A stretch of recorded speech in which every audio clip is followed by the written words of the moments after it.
What if the established story of our origins isn't the whole truth, but just a simplified preface to a much grander, more complex cosmic saga?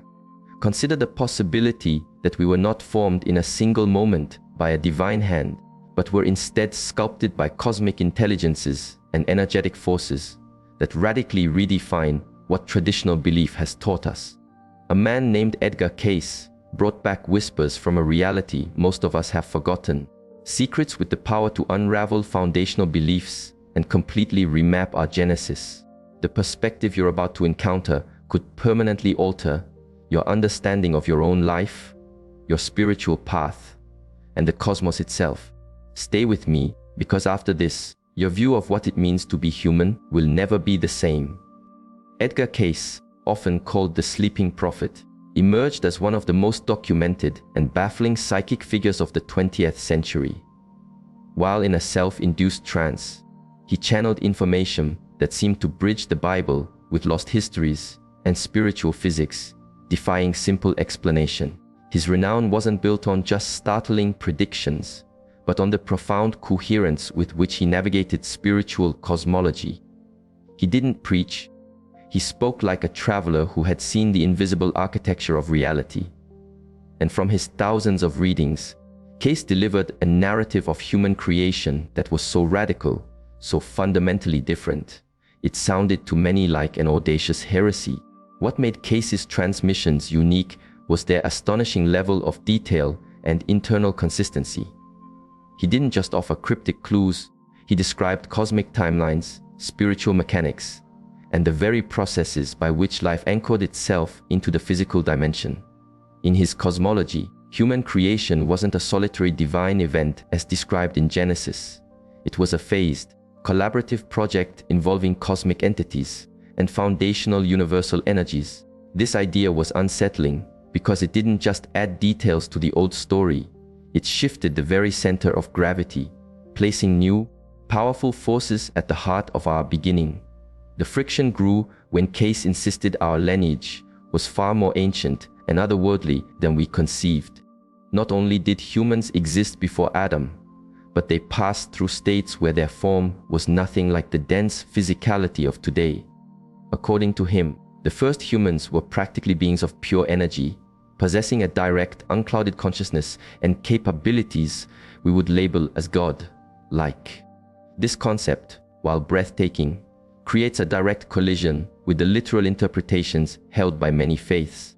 Cayce's delivery of this information was captivating, almost like he was recounting a vivid memory. His certainty gave his statements an immense weight, forcing even skeptics into deep thought. For those who listened, it was like unlocking a door to a primeval past, a time when spirit and matter were fluidly intertwined, when the line between the physical and the divine was almost non-existent. The fallout from his revelations has been immense. To this day, theologians, scientists, and spiritual seekers debate his legacy. Some find in his words a potential bridge between science and faith, a common ground for understanding our universe. Others condemn him for rewriting sacred texts. But one thing is certain, Cayce introduced a profound question into the human consciousness that continues to challenge those on a quest for truth. By proposing we were not a direct from God creation, he unlocked a different path to understanding our nature, a path filled with cosmic mystery, but also incredible hope. If our beginnings are that much grander, then maybe our potential is just as boundless. And this brings us to the core of his most world-altering messages, the blueprint of our cosmic creation. In Edgar Cayce's chronicle, humanity is the result of a vast cosmic initiative, not a singular, instant miracle. He depicted early Earth as a vibrant, energetic canvas, prepared by spiritual forces long before human consciousness made its descent. These conscious units, which Cayce called souls, were individual sparks of the one divine mind that chose to undertake a journey into form. The bombshell is this: their entry into bodies was not a direct action of the ultimate creator, but was facilitated by other orders of spiritual beings. Cayce referred to these beings as cosmic engineers, entities with the knowledge and spiritual technology to architect physical forms capable of housing a soul. These secondary creators, he said, worked with the planet's raw materials, blending them with higher frequency energies to craft the first human vessels. This model fundamentally alters the traditional narrative by suggesting that the hands-on act of physical creation was a delegated responsibility, not a direct intervention by the prime source. For many, this is a staggering yet strangely logical idea. According to Case, the earliest human forms were radically different. They were self-luminous, translucent, almost phantom, like figures that moved across the planet unburdened by gravity. There was none of the physical limitation we now experience. Communication was instantaneous, a silent broadcast of thought and feeling. But this ethereal state was not permanent. As souls became increasingly fascinated by the pull of the material plane, their forms grew denser. It was then that the cosmic engineers intervened to construct more durable, solid bodies suited for earthly life. This account paints a picture of humanity as the outcome of a sophisticated partnership between the divine and intermediary agencies. On one side, we have the God spark, a direct link to the source. On the other, a technical, engineered aspect managed by these cosmic artisans. This doesn't diminish the awe of creation, it deepens it, suggesting spirituality operates with incredible structure and delegation. It's as if humanity is the product of a grand cosmic collaboration.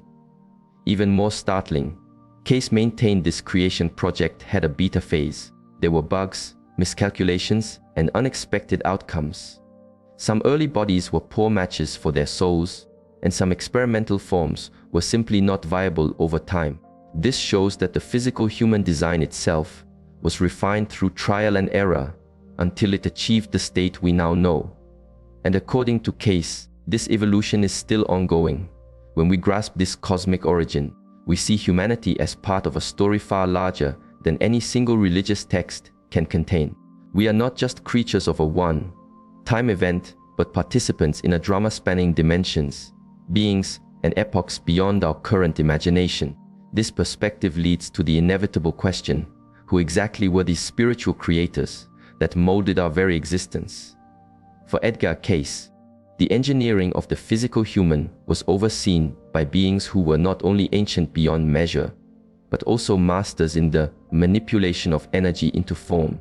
These spiritual creators, often described as light beings, resided on higher frequencies, but could directly influence our physical reality. They were not gods in the ultimate sense, but intermediaries, cosmic craftsmen with a specific assignment: to build the vessels that would allow souls to experience Earth. Case detailed how these entities operated in strict accordance with universal law, yet they were not infallible. In building the first bodies, their primary goal was to find a delicate balance between the soul's divine nature and the planet's harsh physical laws. The mission was immense: design a body that could house a spiritual consciousness without severing its connection to the material world. This job was like that of a master sculptor, constantly making adjustments with every new attempt. And according to Case, success wasn't guaranteed. Some attempts produced incomplete models, beings unable to sustain the spirit-body harmony. Others manifested phenomenal abilities, but lacked the durability to survive on the primitive Earth. Here, Case's account moves beyond simple creationism. The making of humanity was, in effect, a research and development project, open to flaws and revisions. This replaces the image of a single, perfect creation with a dynamic, even perilous process. Yet, despite the setbacks, the spiritual creators were persistent. Applying their mastery of form and frequency, they progressively improved human bodies, making them more resilient and better integrated. This development wasn't a matter of millennia, but of cosmic ages on a scale we can hardly grasp. And all this time, souls waited for the perfect vehicle to fully merge with the material plane. Case's vision presents a prehistoric planet that was a bustling workshop for a consortium of beings. Some of these creators hailed from other star systems and dimensions, contributing their unique expertise and energetic templates. Earth became a living crucible where the divine met the technical to birth a new expression of life. The imprint of these spiritual creators remains within us, etched into our spiritual DNA. It's as if we carry the mark of these engineers in our very soul, a quiet reminder connecting us to the original creative intent. And that connection gets even more specific as we explore one of Case's most stunning claims: the link between these first human prototypes and the lost civilization of Atlantis. In Edgar Case's timeline, human history is inextricably linked to the fabled civilization of Atlantis. He didn't speak of it as myth, but as a concrete historical and spiritual reality. According to his readings, many of the spiritual creators who guided humanity's development resided in Atlantis, using the continent as a headquarters for their experiments in physical form. Atlantis, in Case's telling, achieved a level of technology and spiritual insight that dwarfs our modern world. It was a civilization where science and spirit were one, where manipulating the fundamental energies of the universe was a daily reality. It was there that the first humans, still in their less dense forms, interacted with more evolved beings who guided their adaptation to Earth. This relationship was initially one of harmony and mentorship, but it was not destined to last.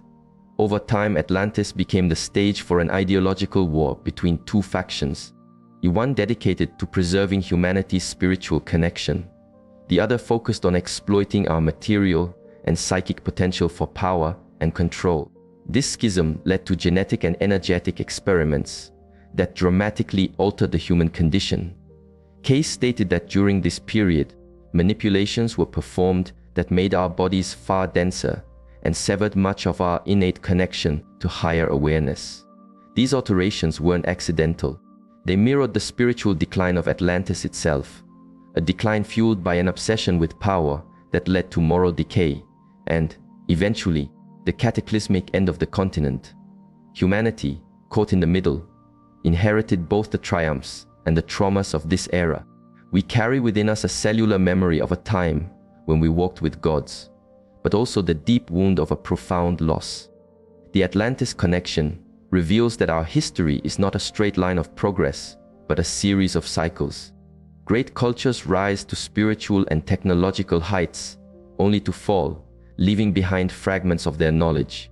It's highly possible that many ancient myths of warring gods are actually distorted accounts of the Atlantean factions who influenced our very creation.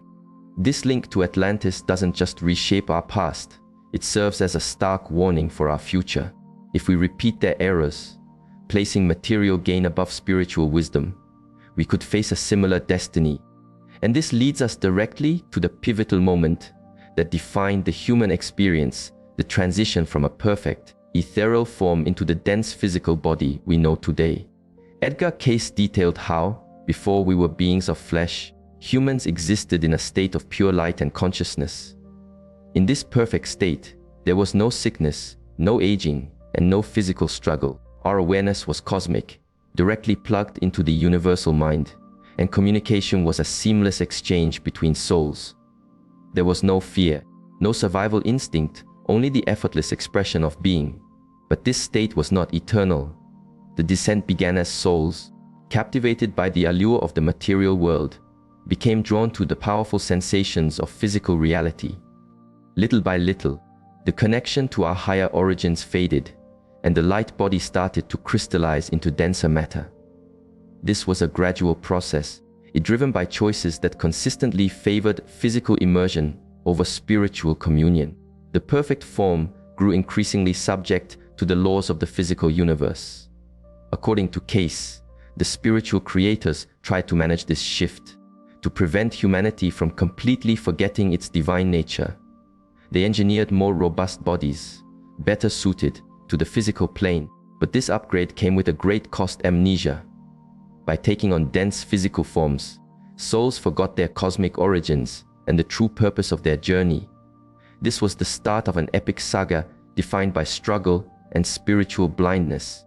For Case, this descent isn't just an allegory, it's a specific energetic event in our history. It is the moment we transitioned from being near divine entities to creatures bound by pain, disease, and death. Yet, it also marks the beginning of an incredible cycle of learning. As the material world teaches lessons, that a pure spirit cannot grasp. Physical hardship became our most demanding, yet effective teacher. Despite the apparent tragedy of this fall, Case saw a profound purpose within it. The dense embodiment allows souls to forge virtues like patience, empathy, and resilience, qualities that can only be cultivated in the face of limitation. In this light, the fall wasn't a punishment, but a necessary detour on the long road back to our divine source. This return, however, would be a painstaking process of reconnection. And here, the most challenging question of all emerges. If God didn't directly build the human body, why did he permit his creations to undergo such a dramatic fall? The answer, says Case, is found in the separation between God and the act of physical creation. One of Edgar Case's most challenging revelations is that God, the prime source, did not personally sculpt the human physical form. Instead, God established the universal principles and empowered intermediary beings to undertake the work. This delegation of creation, according to Case, is precisely why the human form has flaws and weaknesses. This concept doesn't remove God, it recasts our understanding of the creative process. The Creator is not absent out of neglect, but by intelligent design. The free will of both the souls and the cosmic engineers was a non-negotiable part of the grand experiment. But with freedom comes the possibility of missteps and detours, which is exactly what happened in humanity's development. For Case, God is the wellspring of all life, but not the direct author of our biology. Our physical forms were based on a divine template, but translated into reality by beings who, for all their brilliance, were not themselves the ultimate perfection. This is why our bodies are subject to decay, illness, and mortality, conditions that, in a cosmic paradox, became powerful drivers for spiritual growth. This separation also clarifies why so many spiritual paths speak of returning to God. It implies we have been on an external journey, intentionally distanced from our source to experience the full spectrum of reality. The ultimate goal of this journey isn't just to go back, but to return fundamentally changed. Most profoundly, according to Case, the purpose of divine avatars like Jesus was to rebuild the conscious bridge between humanity and God. Their mission wasn't just to deliver moral teachings, but to remind us of our true, divine lineage and destiny. Jesus was the living demonstration that it's possible to occupy a physical form and still maintain a direct, unbroken connection to the source. This idea invites us to see ourselves in a new light. While our physical vehicle was an act of delegated creation, our core essence remains a direct spark of God. The body is a temporary vessel, the spirit is forever. And this realization paves the way for a final, crucial reflection. How does this cosmic history transform our personal faith and our relationship with religion? This is the final layer of Case's revelations. Edgar Case's chronicle of our cosmic origins has a transformative effect on personal faith. For those raised with the idea of a singular, perfect act of creation by God, the concept of spiritual intermediaries is deeply challenging. It doesn't just call into question a literal reading of scripture, it demands a re-evaluation of dogmas that have stood for millennia. It's like finding a missing chapter that changes the meaning of the entire book. Case's intent was never to demolish faith, but to expand it. He perceived spirituality not as a static doctrine, but as a dynamic, living truth that evolves as our consciousness grows. The revelation that God didn't physically build our bodies doesn't signal his absence. It suggests the divine plan is far more intricate and delegated than most religious frameworks allow. Grasping this wider view requires a certain spiritual courage. For institutional religions, embracing it would mean overhauling foundational theology. It would require admitting that our history involves a host of spiritual players, and that divinity manifests through systems and hierarchies that extend beyond what is captured in our sacred texts. While disruptive, such a shift could foster a more profound and conscious form of faith. For you, the individual, this perspective can be incredibly freeing, realizing that our physical design isn't perfect, and that we are a work in progress helps to make sense of the world's pain, limitations, and imperfections. This is not evidence of divine failure, but part of a cosmic curriculum designed to guide us, lesson by lesson, back to spiritual wholeness. Faith, in this new context, can shift from passive belief to an active quest for connection and understanding. The focus is no longer on waiting for salvation from an outside force, but on participating consciously in your own spiritual evolution. This is a monumental change. Religion as a tool for awakening consciousness, not just a system of worship. This new paradigm also opens a path for true reconciliation between science and spirituality. If human creation was part of a cosmic process, then both scientific inquiry and mystical experience are valid tools for uncovering our origins and purpose. And this synthesis brings us to the final, ultimate destination, the journey home to our original state. For Edgar Cayce, our cosmic journey finds its completion not in the grave, but in a conscious return to the perfect, luminous state we occupied before our descent into matter.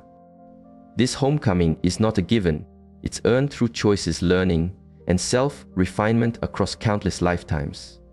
Our life on earth is a university, and every experience, no matter how difficult, is a credit earned towards our final graduation. The journey back starts with the awakening of our inner memory. It is the conscious remembrance of who we are, eternal spiritual beings having a temporary human experience. Cayce identified sincere prayer, focused meditation, and acts of selfless service as the key practices for reactivating our direct line to the divine. As we consciously develop virtues, we raise our personal frequency and dissolve the energetic ties that anchor us to dense materiality. This is not a quick fix. Just as the fall into form was a long, gradual process, the return journey demands equal measures of patience and persistence. Cayce saw every lifetime as another chance to resolve old patterns and strengthen our spiritual core. Reincarnation, in this view, isn't a sentence but a gift, an infinite series of opportunities to evolve. Returning to our original state is also about re-establishing our personal relationship with God. It isn't just arriving back at the source, it's a transformed, more conscious reunion. It represents the fulfillment of the divine plan for souls, after exploring the totality of creation, to choose to align with light and unconditional love. This deliberate choice gives meaning to the entire cosmic adventure. For Cayce, masters like Jesus are the ultimate role models for this return. He came not only to share wisdom, but to prove that it is possible, even within a physical body, to live in complete harmony with the divine. Following that example is the ultimate invitation of his revelations, not just to know this truth intellectually, but to embody it in our daily lives. The story of humanity, as told by Cayce, is not a tragedy of a fall, but an epic of redemption. We are cosmic explorers who began as stars, and after journeying through the shadows of the material world, are destined to become stars once more, this time richer for the wisdom we have gained. This is the destiny he saw for us all, a promise he invites us to claim. We finish this exploration with a truth that is both deeply challenging and profoundly empowering. As Edgar Cayce revealed, our story didn't start with dust molded by divine hands, but with light, with energy, and with a cosmic purpose guided by spiritual engineers enacting a plan of unimaginable scale. This doesn't sever our connection to the divine, it makes it cosmic, revealing we are characters in a divine epic that is still unfolding. Every life, every decision, and every struggle is a step on the path back to our original, luminous self, and perhaps realizing that is the true beginning of living a life of purpose. So I ask you, what if the story you were told about your creation is simply the introduction to your true, magnificent identity? Leave a comment and share what this awakens in you. Let's create a dialogue around this new understanding. If this video resonated and opened a new door in your mind, subscribe to the channel and hit the notification bell for more explorations like this. Share this journey with those you know, so more people can begin to awaken to this transformative story. Because, in the end, the quest to know our origin is the quest to unlock our destiny.